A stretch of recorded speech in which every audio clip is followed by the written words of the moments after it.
Sega.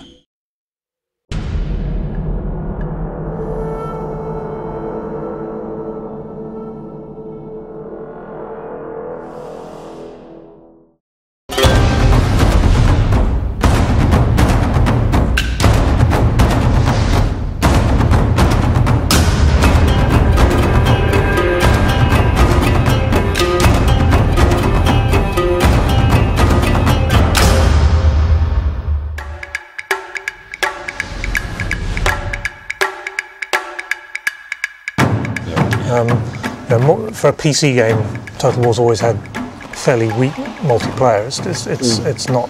It's only ever been the battle part of the game. It's been a recycled part of the game until Napoleon, and we really never really made it a central focus. And this time we have. It's the first time it's actually the fourth part of the game. You know, yeah, it's like a whole new. Sorry, it's actually amazing fun as well. It has a longevity to it as well, which is not something we've had before. It's not just game modes multiplayed. The whole character development, the whole progression through the well, you do get to crush your enemies and see them from before, you don't. That's the whole thing. Exactly, and you get to see your own glory increase as a result. And if you're on the network, you get to chortle at people later. True. And it is something that we're not sure about. You know, it's a totally brand new thing, and you know how. I love how we always take a punt. Well, you know what I mean? It's just like we always just go. It's gonna be good, right? Yeah, but you have to take a punt. The first thing for us is we all know that the battles are fun, but they're 10 times more fun if there's context. Yes. So we have to give context. You have to give the player some reason to care about the precise details of the result, not just whether he wins or loses. The outcome, yeah. So it's how many men you lose and how. So not just pride. Yeah. So you need investment and some kind of long-term thing wrapped around those individual battles. Yeah. There's something very upsetting about seeing elite unit completely annihilated by a surprise attack. Unless it's their. Unless it's there, at which point it's a bit like scalping someone and being like, There's a difference between picking a random elite unit from a list that you'll have in a second battle against an elite unit you've earned. You've looked after them, and that you've looked after. You've watched their skill points. And if you lose them forever. It's like anything else. If you give them something for free, you don't value it as much as something you've earned. Exactly. So there's that kind of, over the course of time playing multiplayer, you get things and you work for them. Yeah, and you worked in the sense of, it's a very loose sense of the word work, but you put the time in and you've achieved it, and you feel, yeah, that's cool. I've got X, I've got Y. I've now got a big choppy sword. That's really good. Talk about art. Art's good. Okay, let's talk about art, baby. Yeah. Let's talk about cherry blossom. So with art, I mean, leaves. The whole way we started it was, long before we started the whole project, it was to take one of the artists and get him training how to do Japanese brush art. Yeah. Woodblock. Woodblock. Sorry, not brush. So that's Roland McDonald. How long did it take? It took about 6 months. It's good stuff, though. I mean, it is people have asked whether it's from museums, haven't they? Yeah, we've actually we have had genuine inquiries from magazines and people asking if they're allowed to print it, and they can get the museum can give them the rights, or the family that owns the art can give them the rights. And it's like, no, really, it's ours. And throughout the entire project, we're kind of taking this, the art department is taking quite a serious stance towards art, where we've got all of the departments are really producing by far the best work that they've produced for any Total War game. I think for future projects we'll keep on top of the art and art direction, because it's really quite a big selling point. We're loving doing it. It's the start of that period, I think.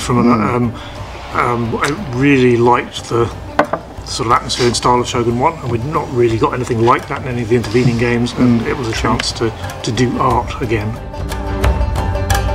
He's really doing Total War games on film before we've ever even heard of Total War, or some of us were born.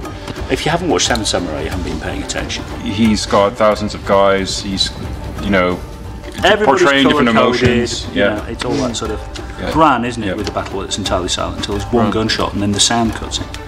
It's this enormous battle that goes on forever with the castle on fire. And, there's books as well as the Musashi books. That's definitely the stuff that influences me the most. I actually read the Hagakure about 15 years ago, something like that, and the same thing goes for Musashi's Book of the Five Rings, and that stuff is and Sun Tzu, of course. The Musashi books. I mean, I'm talking about the novels. You mean the novels about? Novels are based on the character that wrote the Book of the Five Rings. There's a whole series. There's dozens and dozens of these novels which are completely known to everybody in Japan. So they're Robin Hood, effectively, as Musashi.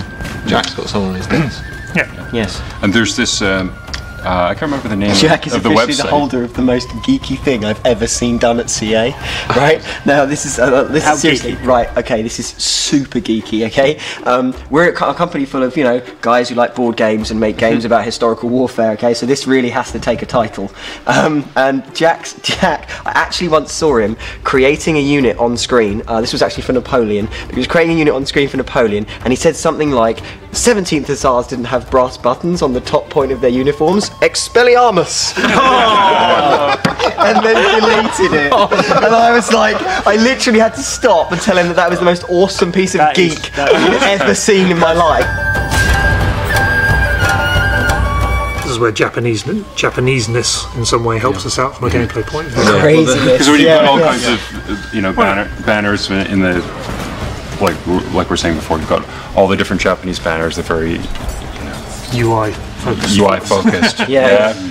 But their castles as well. They actually almost deliberately put good gameplay into their castles. It's almost like they enjoyed the battle. They did. It was a sense of this will be a great fighting location. The whole idea of a Japanese castle is different to a European one. European castles are all about keep them out. Japanese ones are all about come on in if you're hard. Have a go. Yeah.